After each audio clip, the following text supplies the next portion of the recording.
Assalamu alaikum, bienvenue à tous, j'espère que vous allez très bien. Aujourd'hui, nous allons parler du pasteur Mohamed. Et oui, vous avez bien entendu, on a déjà vu pasteur Moussa, aujourd'hui c'est pasteur Mohamed. Sauf que pasteur Mohamed a déconné plus que Koné. Alors, tout comme le pasteur Koné, pasteur Mohamed prétend que son père était imam. Mon père était comme un imam.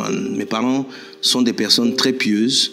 Très tôt, mon père nous éduquait. Et comme Koné, il prétend qu'il était à l'école coranique et puis qu'il a étudié l'islam. Une école coranique, les sourates. Tout comme le pasteur Moussa Koné, il prétend qu'il entend des voix. Pendant que je prie, j'entends cette voix à l'intérieur de moi. Suis Jésus. Tout comme le pasteur Moussa Koné, ce n'était absolument pas un musulman modèle. Très tôt, je vais rentrer un peu dans la débauche, l'impudicité, les filles, la tricherie. Comme Moussa Koné, pasteur Mohamed est un ancien sorcier. Vous savez, quelquefois dans l'islam, on se permet de faire quelques pratiques occultes. Moi, je fais un peu de fétichisme, de trucs pour embouter. Mais j'ai senti qu'en un instant, tous ces esprits étaient partis. Et tout comme Moussa Koné, eh bien, pasteur Mohamed va ruser pour attirer les gens à Jésus. Et comment il va faire? Eh bien, il va utiliser son nom Mohamed pour prêcher Jésus. Voilà, c'est pourquoi je m'appelle Mohamed. Et que j'ai même préféré garder ce prénom. Parce que ça a souvent été pour moi un moyen pour attirer les personnes à savoir, mais pourquoi tu portes un nom pareil et puis tu parles de Dieu, pasteur, Mohamed. Bon, ça choque un peu souvent. Ça choque, mais c'est un bon choc, quoi. Voilà, c'est un bon choc et ça me permet de pouvoir parler de Jésus.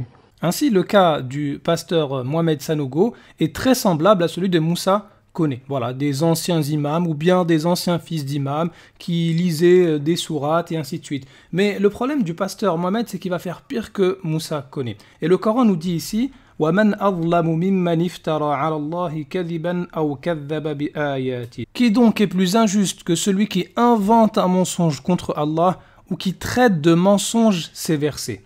Le pasteur Moussa Koné avait traité de mensonges les versets d'Allah. Mais le pasteur Mohamed Sanogo, il va faire ça, il va démentir le Coran, mais en plus il va inventer un mensonge contre Allah. Restons toujours dans la sourate 6. وَمَنْ أَظْلَمُ مِمَّنِ افْتَرَى عَلَى اللَّهِ كَذِبًا أَوْ قَالَ أُوحِيَ إِلَيَّ وَلَمْ يُوحَ إِلَيْهِ شَيْءٌ. Et quel pire injuste que celui qui fabrique un mensonge contre Allah, ou qui dit « révélation m'a été faite » quand rien ne lui a été révélé.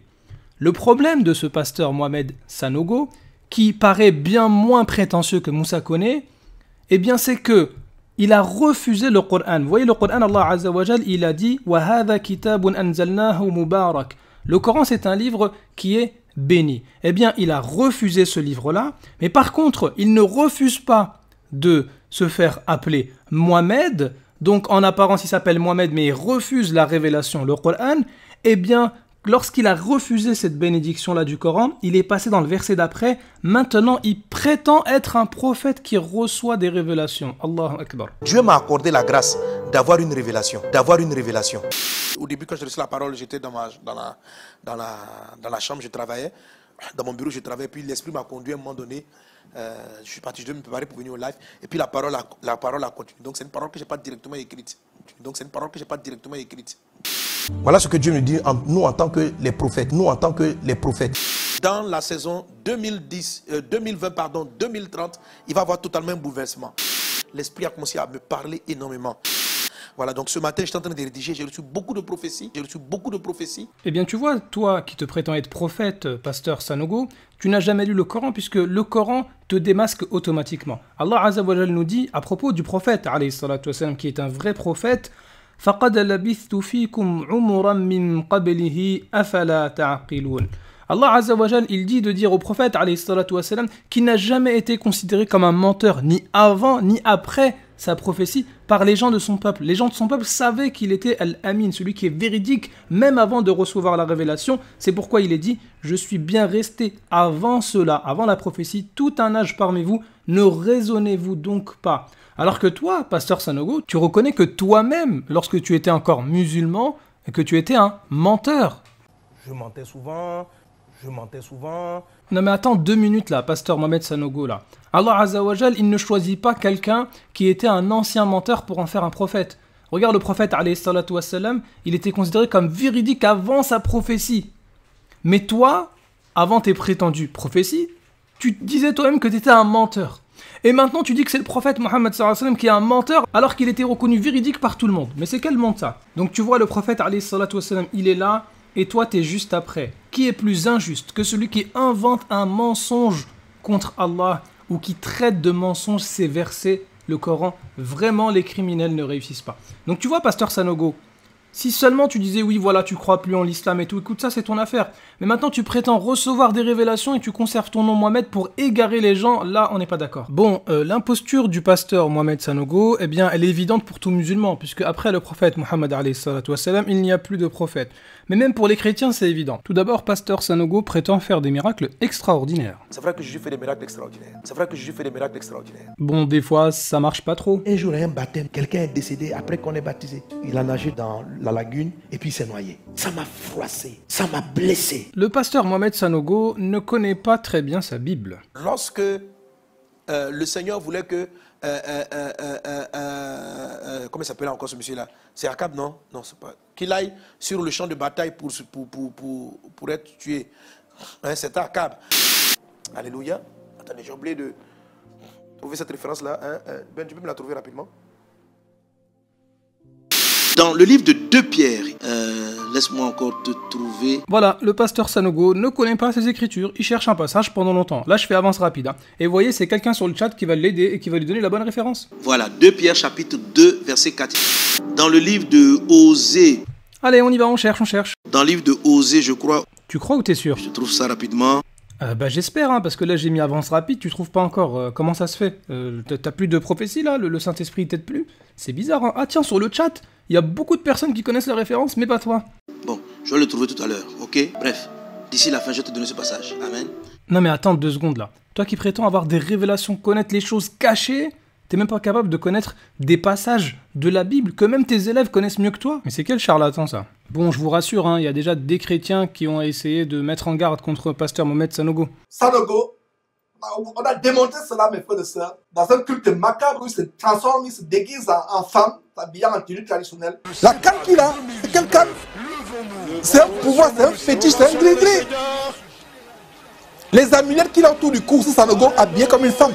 Je ne sais pas qu'en est-il de vous, mais quand cet homme, surtout quand il est dos tourné, vous le voyez de dos, avec les courbes, vous voyez une femme, vous ne voyez plus un homme. Pour terminer, rappelez-vous que l'imposteur Moussa Kone avait été dévoilé lorsqu'il avait été incapable de réciter la sourate 112, Suratul Ikhlas, que n'importe quel musulman sait réciter depuis qu'il est enfant. C'est ça?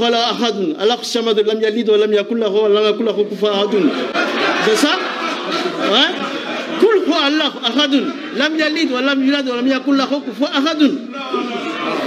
C'est ça. C'est pas facile, c'est pas simple. C'est simple ça. Par contre, l'imposteur Mohamed Sanogo a fait pire. Vous savez, le plus important dans le Coran, c'est pas la récitation, mais c'est plutôt la méditation et la mise en pratique. Et Allah Azza wa Jal, il nous dit qu'il est unique et qu'il est le seul à être imploré pour ce que nous désirons, qu'il n'a jamais engendré, n'a pas été engendré non plus, et donc que nul ne lui est égal. Eh bien, l'imposteur Mohamed Sanogo, il prétend que lui et les autres chrétiens sont les égaux de Dieu et qu'ils sont eux-mêmes Dieu parce qu'ils sont fils de Dieu. Ça veut dire quoi, fils de Dieu? Jean chapitre 5, verset 18. À cause de cela, les Juifs cherchaient encore plus à le faire mourir. Non seulement parce qu'il violait le sabbat, mais parce qu'il appelait Dieu son propre Père. Dire que Dieu est ton propre Père, ça fait quoi? Oui, tu es égal à Dieu. C'est pas parce que c'est Sanogo qui l'a dit. C'est ta propre Bible. C'est même pas une interprétation du texte. C'est ce qui est écrit littéralement. Dire qu'on est fils de Dieu, ça signifie qu'on est égal à Dieu. Égal à Dieu, ça ne veut pas dire que tu es Dieu. Ça signifie que vous êtes de la même espèce. Il y a une différence entre engendrer et puis créer. Vous êtes des fils parce que vous avez été engendrés. C'est-à-dire que vous êtes des dieux. J'avais dit vous êtes tous des fils du... Vous êtes des dieux, pourquoi? Parce que vous êtes des fils du Très-Haut. Voilà comment l'imposteur Mohamed Sanogo a été dévoilé. Lui qui a rejeté le Coran et le prophète Mohammed alayhi salatu wassalam, il a prétendu par la suite recevoir des révélations et maintenant il dit oui, nous sommes les fils de Dieu et nous sommes égaux à Dieu et nous sommes Dieu.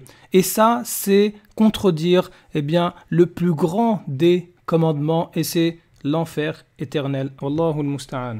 Et maintenant, vous, chrétiens, faites le bon choix entre l'imposteur Mohamed Sanogo et le prophète Mohammed sallallahu alayhi wa sallam, en sachant que Jésus dit en Matthieu chapitre 7 verset 21 « Ceux qui me disent Seigneur, Seigneur n'entreront pas tous dans le royaume des cieux, mais celui-là seul qui fait la volonté de mon Père qui est dans les cieux. » C'est pas parce que vous entendez que le pasteur Mohamed Sanogo fait plein de miracles, que c'est ça qui va vous faire rentrer au paradis. Ce qui fait rentrer au paradis, c'est d'accomplir la volonté, non pas du pasteur Mohamed Sanogo, non pas de Jésus lui-même, mais du Père, c'est-à-dire le Seigneur de l'univers. Et sachez que l'imposteur Mohamed Sanogo vous appelle au shirk, au polythéisme, à commettre l'iniquité, et Jésus vous dira à ce moment-là: je ne vous ai jamais connu, retirez-vous de moi, vous qui commettez l'iniquité. Le fait de dire que tu es l'égal de Dieu, c'est la plus grande des iniquités. Le fait de te considérer comme Dieu, c'est du polythéisme, ça t'amène en enfer.